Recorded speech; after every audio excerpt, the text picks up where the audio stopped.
আমার প্রিয় ক্লাস 10 ছাত্রছাত্রীরা, তোমাদের সবাইকে স্টাডি ফর এডুকেশন চ্যানেলে স্বাগত জানাই। আজ আমি তোমাদের জন্য নিয়ে এসেছি তোমাদের ইতিহাসের চতুর্থ অধ্যায় সংঘবদ্ধতা, গোড়ার কথা, বৈশিষ্ট্য ও বিশ্লেষণ। এই অধ্যায়ে খুবই গুরুত্বপূর্ণ 50টি ছোট প্রশ্ন উত্তর সহ এবং তার সঙ্গে 2, 4 and 8 মার্কসের গুরুত্বপূর্ণ প্রশ্নগুলি আমি তোমাদের দিয়ে দেবো। অর্থাৎ তোমরা চতুর্থ অধ্যায়ে সাজেশন পেয়ে যাচ্ছ আজকে, এবং এইভাবে আমি তোমাদের প্রতিটি বিষয়েরই গুরুত্বপূর্ণ প্রশ্ন দেবো, কখনো উত্তর সহ ভিডিও দিতে থাকবো।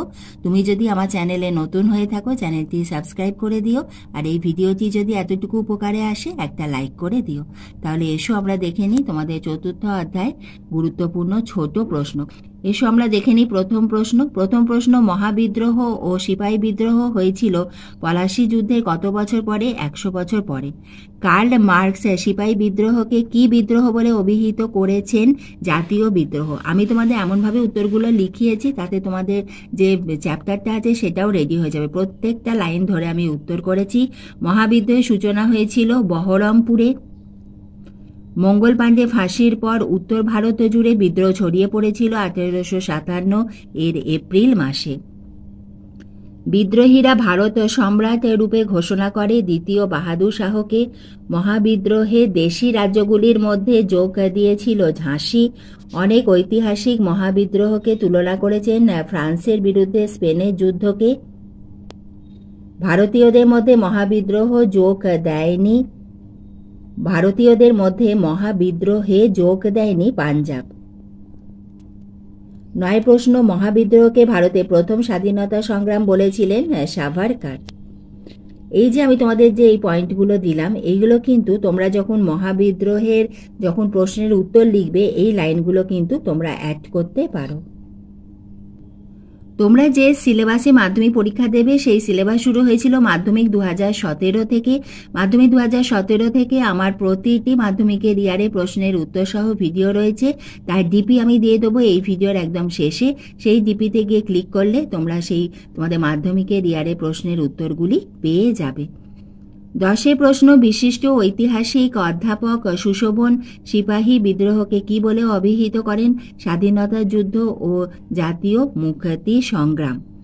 1858 খ্রিস্টাব্দে মহারানীর ঘোষণাপত্র জারি করেছিলেন মহারানী ভিক্টোরিয়া। মহাবিদ্রোহের ব্রিটিশের পাশে দাঁড়িয়েছিল সংবাদ প্রভাকর। ডক্টর অনিল শীল 19বিংশ শতাব্দীকে কি বলে অভিহিত করেছেন? সমিতির যুগ। আত্মীয় সভা প্রতিষ্ঠা করেন রাজা রামমোহন রায়। একাডেমিক অ্যাসোসিয়েশন গড়ে ওঠে কার উদ্যোগে? ডিরোজিও এর উদ্যোগে। ধর্মসভা গড়ে ওঠে কার উদ্যোগে? রাধাকান্ত দেবের উদ্যোগে। 17 প্রশ্ন, ভারতের প্রথম রাজনৈতিক সভা হল বঙ্গভাষা প্রকাশিকা সভা। 18 প্রশ্ন, বঙ্গভাষা প্রকাশিকা সভা স্থাপিত হয় 1836 খ্রিস্টাব্দে। জমিদার সভার অন্যতম উদ্যোক্তা ছিলেন রাধাকান্ত দেব। জমিদার সভা প্রতিষ্ঠিত হয় 1838 খ্রিস্টাব্দে 12 নভেম্বর। ভারত সভা স্থাপিত হয় 1876 খ্রিস্টাব্দে 26 জুলাই। এখানে অনেকগুলি সাল এবং তারিখ তোমরা দেখতে পাচ্ছ। তোমরা একটা নোট খাতা করো এবং সেই খাতাতে অতি অবশ্যই প্রতিটি অধ্যায়, প্রথম অধ্যায় লিখলে যে সালগুলো রয়েছে লিখলে, দ্বিতীয় অধ্যায় সেই সালগুলো লিখলে, সেগুলো যদি লিখে রাখো তাহলে কিন্তু খুব ভালো হয়। অনেক বই আছে যার অধ্যায়ের শেষেতে কিন্তু ওইভাবে গুরুত্বপূর্ণ সালগুলো রয়েছে, সেগুলো তোমরা লিখে রাখতে পারো। 22 প্রশ্ন, ভারত সভার প্রাণপুরুষ ছিলেন সুরেন্দ্রনাথ বন্দ্যোপাধ্যায়। ভারত সভার বিশাল জনসমাবেশ কোথায় হয়েছিল? কলকাতার অ্যালবার্ট হলে। ভারত সভার প্রধান উদ্যোক্তা ছিলেন আনন্দমোহন বসু। সুরেন্দ্রনাথের আত্মজীবনী বইটির নাম a nation in making. Bharat সভার মুখপত্র ছিল দ্য বেঙ্গলি। 27 প্রশ্ন, ভারত সভার প্রথম আন্দোলন ছিল সিভিল সার্ভিস সংক্রান্ত আইনের বিরুদ্ধে। ইলবার্ট বিল তৈরি হয় লর্ড রিপনের আমলে। 29 প্রশ্ন, হিন্দু মেলার প্রধান উদ্যোক্তা ছিলেন নবগোপাল মিত্র। হিন্দু মেলা স্থাপিত হয় 1867 খ্রিস্টাব্দে। এটা কিন্তু 1867, এটা কিন্তু তোমরা স্টার্ট দিয়ে রাখো 30-এরটা। প্রথমে হিন্দু মেলার কি নাম ছিল? জাতীয় মেলা। হিন্দু মেলা পরে চৈত্র মেলা কেন হয়? চৈত্র সংক্রান্তিতে অনুষ্ঠিত হতো বলে। 33 প্রশ্ন, চিতপুরের রাজা কে ছিলেন? রাজা নরসিং চন্দ্র বাহাদুর। 34 প্রশ্ন, স্বাধীনতাহীনতায় কে বাঁচিতে চায় হে?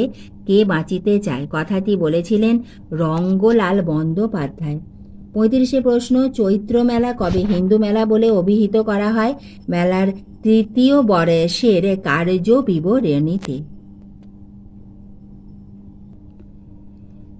36 প্রশ্ন, আনন্দমঠ রচনা করেন বঙ্কিমচন্দ্র চট্টোপাধ্যায়। আনন্দমঠে কিসের উল্লেখ আছে? 76-এর মন্বন্তরের উল্লেখ আছে। বর্তমান ভারত কার লেখা? স্বামী বিবেকানন্দের লেখা। বর্তমান ভারত প্রকাশিত হয় 1905 খ্রিস্টাব্দে।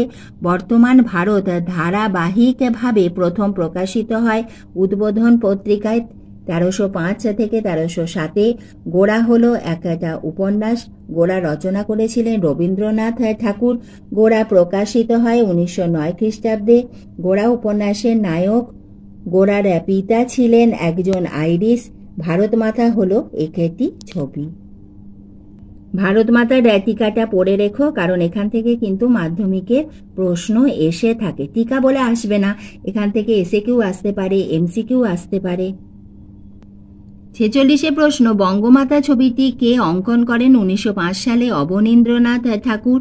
বঙ্গমাতা ছবিটির ভারত মাতা নাম কে দেন? ভগিনী নিবেদিতা। বর্তমানে ছবিটি কোথায় আছে? রবীন্দ্র ভারতী সমিতির সংগ্রহে। গগনেন্দ্রনাথ ঠাকুর আঁকতেন ব্যঙ্গচিত্র। এবং 50 প্রশ্ন, মাদ্রাজ মহাজন সভা প্রতিষ্ঠিত হয় 1884 খ্রিস্টাব্দে। আমি তোমাদের 50টি ছোট প্রশ্ন আলোচনা করে দিলাম। এবার এসো আমরা চতুর্থ অধ্যায় প্রশ্নমান 2 মার্কসে গুরুত্বপূর্ণ প্রশ্নগুলি দেখে নিই। প্রথম প্রশ্ন, ভারতীয় সিপাহীদের মধ্যে কারা মহাবিদ্রোহ দমনে ইংরেজকে সাহায্য করেছিল? মঙ্গল পাণ্ডে কে এবং তাঁর ফাঁসি হয় কেন? নানা সাহেব কে মহাবিদ্রোহের সময় কাকে ভারত সম্রাট বলে ঘোষণা করা হয়? মহারানী ঘোষণাপত্র কি? এটা স্টার দিয়ে রাখো। ইউরোপের কোন যুদ্ধের সঙ্গে মহাবিদ্রোহে তুলনা করা যেতে পারে? মহাবিদ্রোহে অযোধ্যার ভূমিকা কি ছিল? মহাবিদ্রোহকে শিক্ষিত বাঙালিরা কেন সমর্থন করেননি?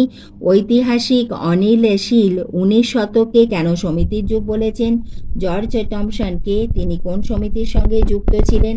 ভারত সভাকে কেন সর্বভারতীয় রাজনৈতিক সমিতি বলা যেতে পারে? হিন্দু মেলার কর্মসূচি কি ছিল? আনন্দমঠ উপন্যাসে সমসাময়িক কোন দুটি ঘটনার পরিচয় পাওয়া যায়? এগুলো দেখলে প্রশ্নমান 2 মার্কসের প্রশ্ন।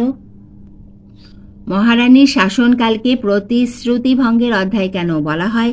ভারত সভার উদ্দেশ্য কি ছিল? ইলবার্ট বিলের মূল উদ্দেশ্য কি ছিল? ভার্নাকুলার প্রেস অ্যাক্ট কি? এটা স্টার দিয়ে রাখো। অস্ত্র আইন কি? জাতীয় সম্মেলন কি? গোড়ার প্রকৃতি পরিচিতি উল্লেখ করো। অবনীন্দ্রনাথ ঠাকুরের ভারত মাতা চিত্রটি গুরুত্ব কি? এই প্রশ্নটাও রেডি করো। এবার এসো আমরা দেখে নিই প্রশ্নমান 4 এবং 8 গুরুত্বপূর্ণ প্রশ্ন। যে প্রশ্নটা অসুবিধা হবে আমাকে কমেন্ট বক্সে লিখে জানিও, আমি তার অ্যান্সার তোমাদের লিখিয়ে দেবো। সিপাহী বিদ্রোহ নামকরণ কেন যুক্তিযুক্ত নয়? 1857 মহাবিদ্রোহ কেন জাতীয় বিদ্রোহ নয়? মহারানী ঘোষণাপত্রে ভারতীয়দের কি আশ্বাস দেওয়া হয়েছিল? তোমাদের ভৌত বিজ্ঞানে চলতরিতের আমি 50টা ছোট প্রশ্ন উত্তর সহ আমি আলোচনা করে দিয়েছি। এছাড়া আমি তোমাদের প্রত্যেকটি ভৌতবিজ্ঞান অধ্যায়, জীবনবিজ্ঞান প্রতিটি বিষয়ে আমি কিন্তু এইভাবে তোমাদের ভিডিও দিচ্ছি। তোমরা কিন্তু আমার চ্যানেল স্টাডি ফর এডুকেশনে গিয়ে অতি অবশ্যই সেই ভিডিওগুলি দেখো, কারণ এগুলো খুবই তোমাদের উপকারে আসবে, কারণ আমি চাই তোমরা খুব ভালো রেজাল্ট করো। পরে প্রশ্ন, মহারানী ঘোষণাপত্রের ফলাফল আলোচনা করো। 19 শতকে কেন সমিতির যুগ বলা হয়? জাতীয় চেতনার উন্মেষে আনন্দমঠের ভূমিকা। জাতীয় জাগরণে ভারত সভা ও হিন্দু মেলার ভূমিকা আলোচনা করো। অবনীন্দ্রনাথ ঠাকুরের ভারত মাতা ছবিটির তাৎপর্য। স্বদেশে ভাবনা গড়ে তোলাতে আনন্দমঠ, বর্তমান ভারত ও গোড়া 3টি গ্রন্থের ভূমিকা আলোচনা করো। আজ আমি তোমাদের ইতিহাসের 4র্থ অধ্যায়ে গুরুত্বপূর্ণ প্রশ্নগুলি দিয়ে দিলাম। এইভাবে আমি তোমাদের ভিডিও দিতেই থাকবো, তোমরা লক্ষ্য রেখো।